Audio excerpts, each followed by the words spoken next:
Ma'am ಒಂದು ನಿಮಿಷ. ಏನು? ಸಾರಿ, ಬಟ್ ನೀವು ಯಾವ ಫಂಕ್ಷನ್ಗೆ ಹೋಗ್ತಿದ್ದೀರಾ ಅಂತ ಕೇಳ್ಬೋದಾ? ಯಾಕೆ? ಅಲ್ಲ ಮ್ಯಾಮ್, ಅದು ಇನ್ವಿಟೇಷನ್ ನೋಡಿದೆ, ಅದಕ್ಕೆ ಕೇಳ್ತಿದ್ದೀನಿ. Please ma'am. ಅದು ಸದಾಶಿವ ಮೇಸ್ಟ್ರು ಅಂತ ನನಗೆ ತುಂಬಾ ಬೇಕಾದವರು. ಇವತ್ತು ಅವ್ರ ಮನೆ ಗೃಹ ಪ್ರವೇಶ, ನನ್ನನ್ನು ಕರೆದಿದ್ದಾರೆ, ಅದಕ್ಕೆ ಹೋಗ್ತಾ ಇದ್ದೀನಿ.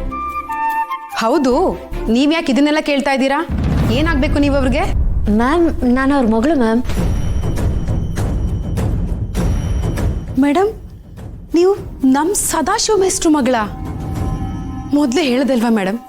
ಮೇಡಮ್, ಅದು ಸಂದರ್ಭ ಕೂಡ ಬರಲಿಲ್ಲ. ಅದು ಸರಿ ಬಿಡಿ. ಏನ್ ಮೇಡಮ್ ಇದೆಲ್ಲ? ನೀವು ನೋಡಿದ್ರೆ ಸಾಕ್ಷಾತ್ ಮೇಷ್ಟ್ರ ತರನೇ ಇದ್ದೀರಾ. ಮೇಷ್ಟ್ರು ಮಗಳು ಅನ್ನೋ ಕಳೆ ನಿಮ್ ಮುಖದಲ್ಲಿ ಎದ್ದು ಕಾಣಿಸ್ತಾ ಇದೆ. ಆದ್ರೆ ಇವಳು ನೋಡಿ, ನಮ್ಮ ಮೇಷ್ಟ್ರು ಮರ್ಯಾದೆ ತೆಗಿಯೋ ಕೆಲಸ ಮಾಡ್ತಿದ್ದಾಳೆ. ಯಾವ ಆಂಗಲ್ ಇಂದಲೂ ಇವಳು ನಮ್ಮ ಸದಾಶಿವ ಮಾಸ್ಟರ್ ಮಗಳ ತರನೇ ಕಾಣಲ್ವಲ್ಲ ಮೇಡಮ್? ಮ್ಯಾಮ್, ಇವಳೇನೋ ಟೆನ್ಷನಲ್ಲಿ ಹೀಗೆ ಮಾಡ್ಕೊಂಡಿದ್ದಾಳೆ. ಇವಳು ಈ ರೀತಿ ಅಲ್ವೇ ಅಲ್ಲ ಮ್ಯಾಮ್. ತುಂಬಾ ಒಳ್ಳೆ ಹುಡುಗಿ ಮ್ಯಾಮ್. ಅದು ಮನೇಲಿ ಅಪ್ಪಾಗಿದ್ದೆಲ್ಲ ಆಗಿದೆ ಅಂತ ಗೊತ್ತಾದರೆ ತುಂಬ ಬೇಜಾರು ಮಾಡ್ಕೋತಾರೆ.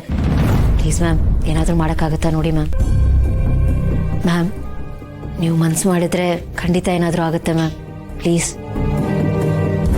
ಲತಾ, ರಿಲೀಸ್ ಮಾಡಿ ಅವ್ರನ್ನ.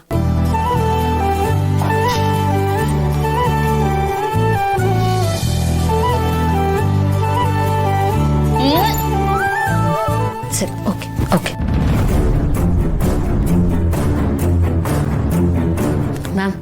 Thank you so much ma'am. ಈ ಉಪಕಾರನ ನಾವು ಯಾವತ್ತೂ ಮರೆಯಲ್ಲ ಮ್ಯಾಮ್. ಥ್ಯಾಂಕ್ಸ್ ಎಲ್ಲ ಬೇಡ ಮೇಡಮ್. ನಿಜ ಹೇಳಬೇಕು ಅಂದರೆ ನಿಮ್ಮ ತಂದೆಗೆ ನಾನು ಲೈಫ್ ಫುಲ್ ಥ್ಯಾಂಕ್ಫುಲ್ ಆಗಿರಬೇಕು ಮೇಡಮ್. ಇಷ್ಟು ಗತ್ತಲ್ಲಿ ಹೆಗಲ ಮೇಲೆ ಸ್ಟಾರ್ ಅಂಟಿಸ್ಕೊಂಡು ಇಲ್ಲಿದ್ದೀನಿ ಅಂದರೆ ಅದಕ್ಕೆ ನಿಮ್ಮ ತಂದೆಯವರೇ ಕಾರಣ.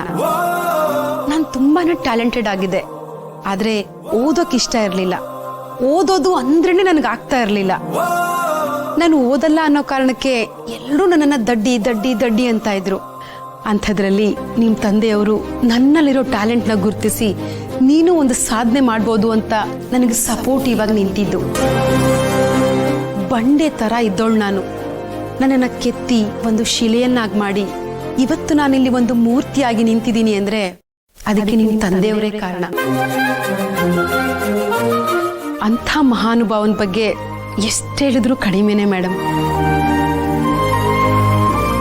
ನಿಜ ಹೇಳಬೇಕು ಅಂದ್ರೆ ಅವ್ರು ನನ್ನ ತಂದೆಗಿನ್ನೂ ಹೆಚ್ಚು. ಒಂದೇ ಮಾತಲ್ಲಿ ಹೇಳಬೇಕು ಅಂದ್ರೆ